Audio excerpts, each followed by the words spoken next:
ये बोल रहे हैं कि 65,000 किलोमीटर में इस गाड़ी की एक बार भी अलाइनमेंट नहीं हुई है। यार ये तो करनी चाहिए उन्होंने, जो लेना चाहते हैं ऐसी गाड़ी जिसमें एसी से बिल्कुल भी कॉम्प्रोमाइज ना हो। क्या ये उनके लिए है? आप क्या कहना चाहोगे? बिल्कुल जेन्युइन ओपिनियन चाहिए। ज़्यादा आप आराम से चलाओ तो 20-21 आराम से पहुंच जाती है। 60,000 किलोमीटर पे इन्होंने ब्रेक पैड चेंज करवाए, कितने अच्छे तरीके से गाड़ी चलाते हैं। और एक और ताजुब की बात, इसको ना मैं वैसे नहीं मतलब पुश कर सकता हूँ जैसे मैं मैनुअल को कर सकता था। अच्छा खासा एक्सपीरियंस है आपको गाड़ी चलाने का। 2 लाख आपने वो चला दी, 65,000 ये चला दी, और बाकी स्विफ्ट वगैरह कितनी चलाई है आपने?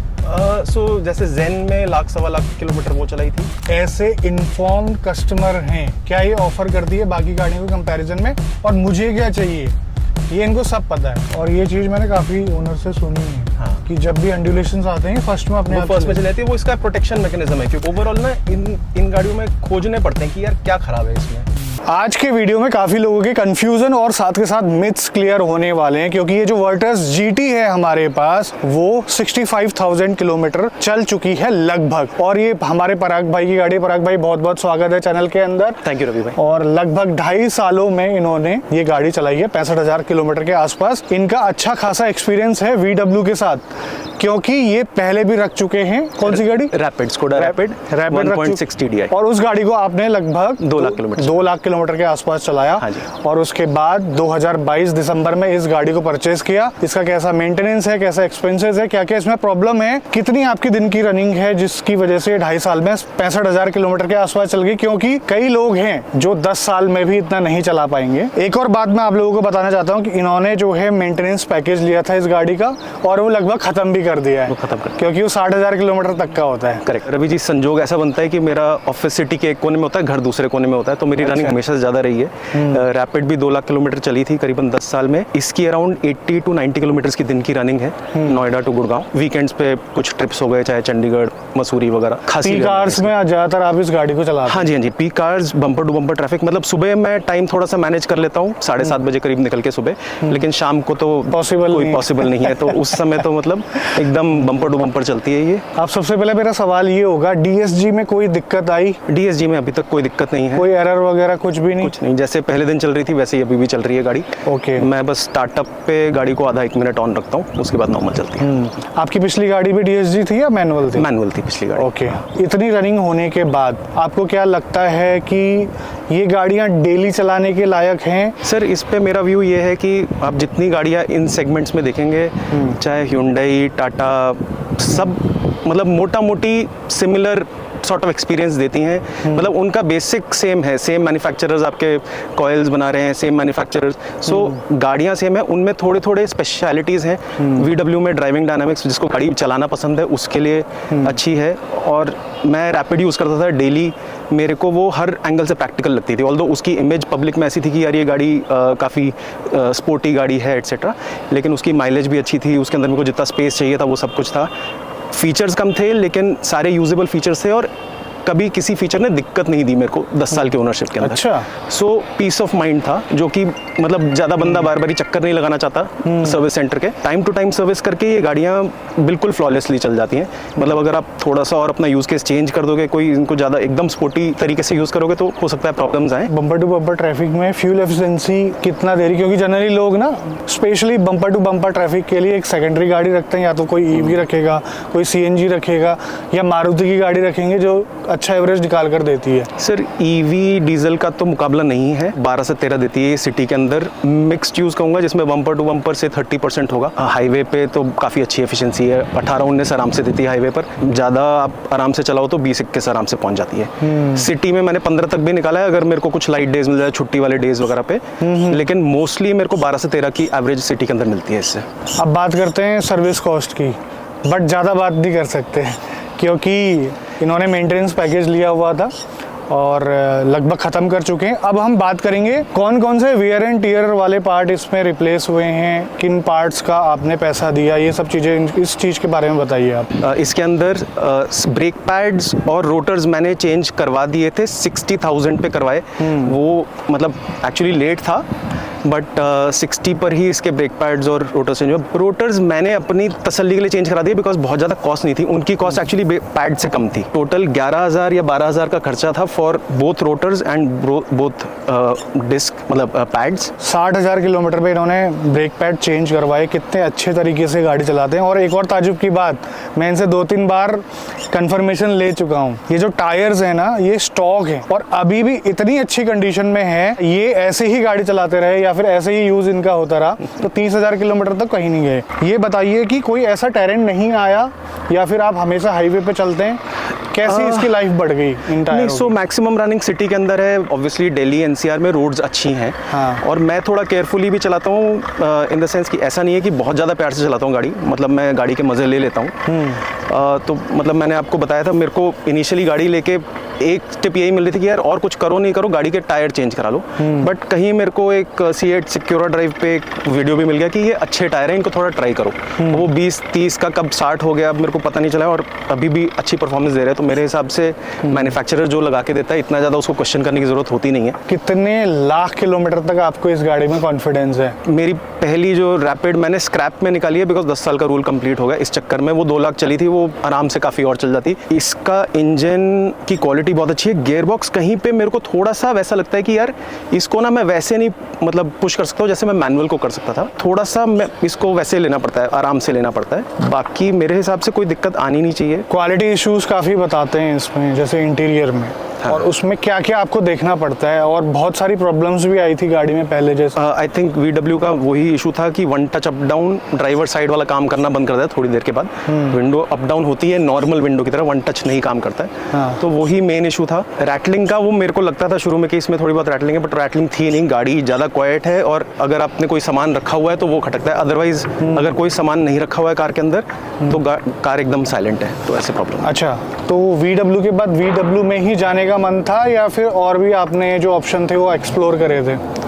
और ऑप्शन नहीं एक्सप्लोर करे, कहीं ना कहीं पे वो फैन बॉय वाला फीलिंग आ गई थी अंदर मेरे, तो उस चक्कर में आई वेंट। मतलब बट मेरा एक्सपीरियंस रैपिड के साथ काफ़ी अच्छा रहा था, तो मेरे को एक्सपेरिमेंट करने का बहुत मन था नहीं। आई मीन मैं सुनता था लोगों के किस्से सर्विस वगैरह को लेके या और भी जो भी स्कोडा VW के बारे में बोले जाते हैं, बट मेरा पर्सनल एक्सपीरियंस बहुत अच्छा था, तो मैंने सोचा कि this is a good car for me. अब सेडान को सेलेक्ट करने का स्पेसिफिक रीज़न या सेडान पसंद है ज़रूरत से ज़्यादा?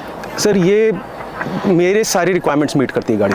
GT ग्रैंड टूरिंग बेसिकली जो इसका मेन वो है, तो ये हाई स्पीड्स के लिए ज़्यादा डिस्टेंसेस कवर करने के लिए बनी है। वो सिचुएशन में मेरे को लगता है कि आपकी SUVs जो है उतनी कंफर्टेबल नहीं है, सेडान हाईवे पे ज़्यादा बेटर रहती है। प्लस मेरा जो सिटी का यूज़ है, मेरे को तो यही बॉडी स्टाइल पसंद आता है। SUV में मेरे को थोड़ी स्पेस भी कम लगती है, इसमें स्पेस कैबिन में भी ज़्यादा है, बूट में भी ज़्यादा है। तो प्रैक्टिकलिटी पॉइंट ऑफ व्यू से ये गाड़ी बेटर है। और इन्होंने जो एक इशू था जो रैपिड में कभी कभी मेरी टच होती थी, ये गाड़ी अब टच नहीं होती। अच्छा, सेम तरीके से आप चलाते तो ये टच नहीं होती? बिल्कुल भी टच नहीं होती। मेरे सेम सोसाइटी के अंदर जो स्पीड ब्रेकर्स में मेरी रैपिड टच हो जाती थी कभी, ये गाड़ी 2.5 साल में कहीं टच नहीं हुई है। वो हार्डकोर ऑफ रोडिंग कोई भी नहीं कर पाएगा इसके साथ, जो कि पुणे साइड में होती है। उसके लिए आपको महिंद्रा ही चाहिए, वो गाड़ियाँ स्पेशलिस्ट हैं उसके लिए। गाड़ी को चलाने में एज सच कोई मेरे को फील नहीं हो रहा है कि यार ये नई गाड़ी है या फिर 65,000 किलोमीटर के आसपास चली हुई है, बट थोड़ी बहुत जब मेरे पैर सेंटर कंसोल को टच कर रहे हैं या फिर गाड़ी जब हिल रही है तो प्लास्टिक की हल्की सी चिर टाइप की आवाज़ आ रही है। बाकी सस्पेंशन वगैरह बिल्कुल हेल्दी कंडीशन में है। और एक और ताजुब की बात इन्होंने मुझे बताई, मतलब मुझे यकीन नहीं हो रहा है, अब पता नहीं मुझे इनके डॉक्यूमेंट्स वगैरह जो सर्विस के जो डॉक्यूमेंट्स होते हैं चलो वो देखने पड़ेंगे। ये बोल रहे हैं कि 65,000 किलोमीटर में इस गाड़ी की एक बार भी अलाइनमेंट नहीं हुई है। नहीं है यार, ये तो करनी चाहिए उनको करनी चाहिए। मैं सामने खड़े होकर देखो सर्विस कराता हूँ, उसमें वो 3 फिल्टर चेंज करते हैं आपके और आपकी ऑयल करते हैं, मतलब उतने में उनकी गाड़ी की सर्विस हो जाती है। ये 3rd सर्विस तक बोलो, 4th सर्विस में फिर आपके एडिशनल कुछ स्पार्क प्लग्स वगैरह भी चेंज होते हैं मुझे भी। बट अलाइनमेंट मतलब आइडियली तो करनी चाहिए, बट मेरी गाड़ी की नहीं हुई है। ऑयल चेंज वाली इसकी 4 सर्विस हो गई है ना? 15,000, 30, 45 और 60। तो अलाइनमेंट अभी तक ना होना इस गाड़ी में और उसके बावजूद छोड़ोगे भी तो नहीं सही जा रही। हल्का सा स्टीयरिंग राइट साइड में टिल्ट है लेकिन गाड़ी सीधी जा रही है। आप टायर रोटेट भी नहीं कराते हो क्या? नहीं, टायर मैंने 3 सर्विस में रोटेट कराया है, 60 में मैंने नहीं करवाया रोटेट। तो फिर अलाइनमेंट हुई होगी उसमें, आपने ध्यान नहीं दिया होगा। नहीं, अरे मेरे सामने होती है गाड़ी सर। अच्छा। अब मेरी आप रेपुटेशन पे आ रहे हो, मैं बता रहा हूँ। मेरे को है ना 15 साल हो गए नौकरी करते हुए, मेरी रेपुटेशन पूछ लेना आप किसी से, मैं झूठ नहीं बोलता। है ना, ये बड़ी शॉकिंग बात है। नहीं, और मेरा बस ये है, ड्राइविंग के टाइम पे मैं थोड़ा केयरफुल रहता हूँ। रोड में मैं इसको गड्ढों वड्ढों में नहीं गिरने देता और स्पीड ब्रेकर्स वगैरह पे आराम से लेके जाता हूँ। बाकी देखो, इस गाड़ी में खास बात है परफॉर्मेंस के साथ इसकी स्टेबिलिटी, स्टीयरिंग का फीडबैक, ये सब चीज़ें इसमें एक साथ मिल जाती हैं। तो ये काफ़ी इंगेजिंग लगती है और काफ़ी फन टू ड्राइव लगती है चलाने में। कुछ गाड़ियां हैं मार्केट में जो पावर इससे ज़्यादा प्रोड्यूस करती है, लेकिन एक सर्टेन स्पीड के बाद आपको उसमें कॉन्फिडेंस नहीं आएगा। अब देखिए, ये एकमात्र ऐसी सेडान है जो कि अच्छे नंबर में बिक रही है। मतलब जनरली क्या होता है, प्रोडक्ट लॉन्च होने के बाद नीचे होने लगता है थोड़े टाइम के बाद। इसका उल्टी कहानी है, ये धीरे धीरे वर्ड ऑफ माउथ के थ्रू और इम्प्रूव होता जा रहा है इसका। अब इसकी एक और अच्छी बात ये है कि ये फ्यूल एफिशिएंसी बहुत बढ़िया देती है। मैंने इसका माइलेज टेस्ट करा हुआ है अपने चैनल पे। और आपने एक चीज़ और नोटिस करी होगी, ये गाड़ी मतलब बेसिकली 2.5 साल में आपको बता रहा था, ये बाहर ही खड़ी होती है, इसका कवर्ड पार्किंग नहीं है। अच्छा। तो ये सर्दी चाहे गर्मी पूरी धूप में ये बाहर खड़ी होती है और हर रोज इसे 80-90 किलोमीटर चलती है। इसके ऊपर कोई पीपीएफ सेरामिक कुछ नहीं हो रखा है। तो आपको पेंट जॉब फिर भी इसका फर्स्ट क्लास कंडीशन में लगा, नो स्वेल मार्क। देखो, आपकी गाड़ी की कंडीशन अंदर से भी बाहर से भी काफ़ी अच्छी है, ठीक है। और आप एक वर्किंग प्रोफेशनल हैं, उसके बावजूद भी आप इतना टाइम कैसे निकाल पाते हैं अपनी गाड़ी के लिए, ये बताइए। हमारी तो पड़ी रहती है धूल में, ये वो। नहीं सर, देखो जो बंदा कपड़ा मार के जाता है वो ही मेन काम कर रहा है। मैं कुछ चीज़ें करता हूँ, मतलब वंस इन अ मंथ में भी मेरे को सिंस गाड़ी के साथ शौक है, मैं संडे को सुबह ब्रेकफास्ट के बाद या ब्रेकफास्ट से पहले नीचे 1-1.5 घंटा गाड़ी पे लगा देता हूँ। अच्छा। उसके अंदर इंटीरियर में भी कुछ चीज़ें यूज़ करता हूँ, एक्सटीरियर में भी। तो वो प्रोडक्ट्स वैसे अमेजोन पे अवेलेबल है। जैसे अगर मैं पेंट की बात करूँ तो एक सोनैक्स का ब्रिलियंट शाइन डिटेलर आता है। तो वो सिंपल स्प्रे है, उसको करके आप कपड़े से मार दो, वो गाड़ी एकदम प्रॉपर पेंट प्रोटेक्शन भी हो जाता है और शाइन भी हो जाती है। सिमिलरली इंटीरियर में 3M के प्रोडक्ट्स हो गए आपके, ये सीट के लिए और या फिर डैशबोर्ड ड्रेसर हो गया या टायर्स के लिए हो गए। गाड़ी की एज पता लगने लगती है पेंट से नहीं, बट अगर उस पर कुछ प्लास्टिक पार्ट्स हैं या रबर पार्ट्स हैं जो कि वो फीके पड़ने लगते हैं, क्योंकि कलर चेंज होगा। तो आपको उनको मेंटेन करने के लिए भी कुछ आइटम्स आते हैं मार्केट के अंदर। तो वो अगर आप यूज करोगे, उनको स्प्रे करके रखोगे, तो आपकी car will continue looking like new. So mainly वो है। बाकी इंजन पॉइंट ऑफ व्यू से 1-2 प्रोडक्ट्स मैंने इस बार ही ट्राई करे, आई एम नॉट श्योर वो असली में कामयाब है या नहीं। आपका एक लिक्वी मोली करके ब्रांड आता है जर्मनी से, उसके एडिटिव्स आते हैं। तो अच्छा। एक उसका इंजन फ्लश आता है, वो मैं सर्विस में ऑयल चेंज होने से पहले देता हूँ, उनको पकड़ा देता हूँ। 10 मिनट के लिए गाड़ी उसके साथ चलाते हैं, ऑयल निकल जाता है, इंजन अंदर से पूरा साफ हो जाता है, फिर नया ऑयल डलता है। एक ये करता हूँ। और उसके जस्ट बाद एक सेराटेक करके उसका आता है, 1100 रुपए की उसकी बॉटल आती है। वो क्या करता है, आपकी एक सेरेमिक कोटिंग बना देता है अंदर। अगर कुछ जैसे पिस्टन के अंदर कुछ लाइनें वाइनें आ गई या कुछ डैमेज हो गया, तो वहां पर वो सेरेमिक से फिल कर देता है उसको। ओके। उसको बस डाल के आपको छोड़ देना, वो 40-50 हज़ार किलोमीटर चलता है। अच्छा। हाँ, तो उसका कुछ नहीं, उसमें बीच में आप ऑयल चेंज वगैरह भी करते रहो। तो और ये प्रोडक्ट्स TSI इंजन्स पे टेस्टेड है। ओके। तो अब ये कामयाब है या नहीं, मैंने इस बार यूज करने थोड़े बहुत स्टार्ट करे हैं। बट गाड़ी में मतलब जेन्युइनली एकदम आपने जैसे बोला, ये नई जैसी अभी तक मेंटेन्ड है। और इनमें से कोई भी प्रोडक्ट मैं बोलूँ आपको ज्यादा महंगा नहीं है, सब मतलब अमेजोन पे मिल जाते हैं। अभी जैसे आपने जो एसी का टेम्परेचर है बिल्कुल लो रखा हुआ है, बिल्कुल लो रखने के बाद भी कूलिंग मैं मतलब एवरेज से थोड़ा सा ऊपर बोलूंगा, ठीक ठाक बोलूंगा। मतलब ऐसा नहीं है कि इस कंडीशन में और गाड़ी होती तो बिल्कुल हड्डियां एकदम चिल कर देती है, मतलब बिल्कुल ठंडी कर देती।